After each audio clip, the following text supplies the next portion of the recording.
আজকে আমি রান্না করছি মাছ, সুজি কচু, আলু আর পটল দিয়ে।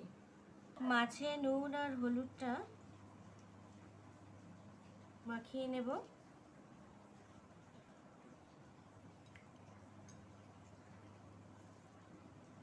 কড়াই গরম হয়ে গেছে, আমি তেল দিয়ে দিব। তো আমার সবজিগুলো কাটা হয়ে গেছে। কড়াইয়ে তেল দিয়ে দিলাম, একটু বেশিই দিয়ে দেব কারণ মাছটা ভেজে ওই তেলেই আমি রান্নাটা করে নেব। তেল গরম হয়ে গেছে, এবার আমি এক এক করে মাছগুলোকে ছেড়ে দেবো।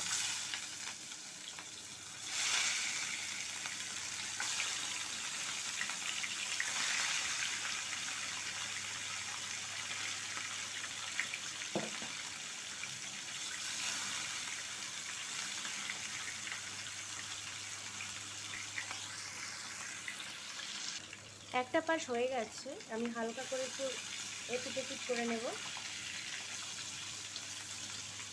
মাছগুলো আমি এখন তুলে রাখবো, ভাজা হয়ে গেছে।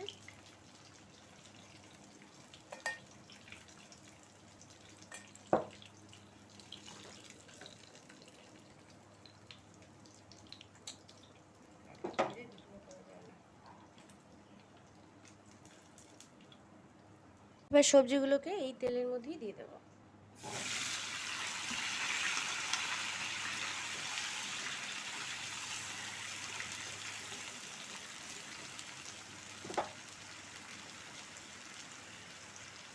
একটু লবণ অ্যাড করে দেবো স্বাদ মতো।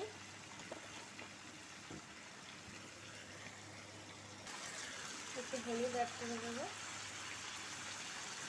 একটু নাড়াচাড়া করে নিয়ে এটাকে গ্যাসটা কম করে দিয়ে ভাজার জন্য ঢেকে রেখে দেবো।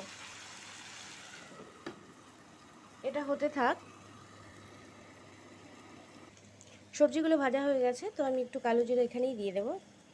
দিয়ে ভালো করে নাড়িয়ে নিয়ে টমেটো আর আদা যে পেস্ট করে রেখেছি ওটা এখানে একসাথে মিক্সড করে দেবো, এবং যা যা মশলা হলুদ, লবণ, লঙ্কা গুঁড়ো, সাদা জিরে গুঁড়ো সব দিয়ে একসাথে এটাকে কষতে টাইম দেব। টমেটো আর আদা পেস্টটা দিয়ে দিলাম, হলুদ গুঁড়ো, সাদা জিরে গুঁড়ো, লঙ্কা গুঁড়ো একটু কমই দেবো কারণ আমার মেয়ে লঙ্কা মানে ঝাল খেতে একদম পছন্দ করে না। দিয়ে একটু নাড়িয়ে নেব।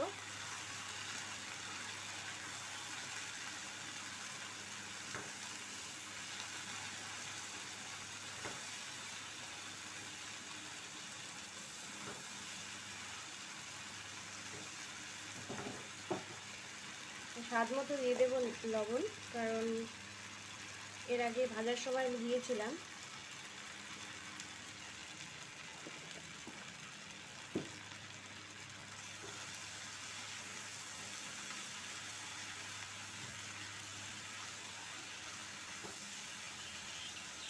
একটু কিছুক্ষণ সবাই কষে নিয়ে তারপর আমি আন্দাজ মতো জল দিয়ে দেব। আমার কষানো হয়ে গেছে, তো আমি পুরো জলটা দেবো না, একটু জল দেব আর কিছুক্ষণ এটাকে জলের সঙ্গে কষিয়ে নেব। তারপর ফাইনালি আমি জল দিয়ে দেবো, একটু টেনে গেলে তারপর।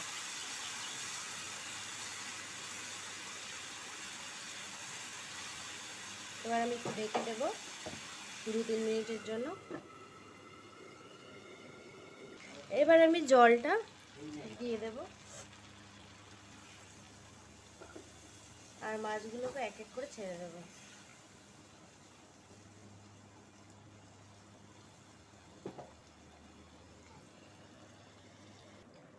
ঝোলটা ফুটে এসছে, এবার আমি মাছগুলোকে দিয়ে দেব।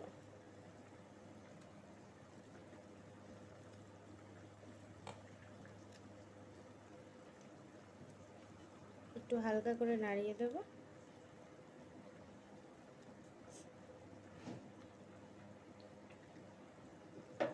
ব্যাস, আমার অলমোস্ট রান্না শেষের দিকে। এবার একটু গরম মশলা দিয়ে দেব।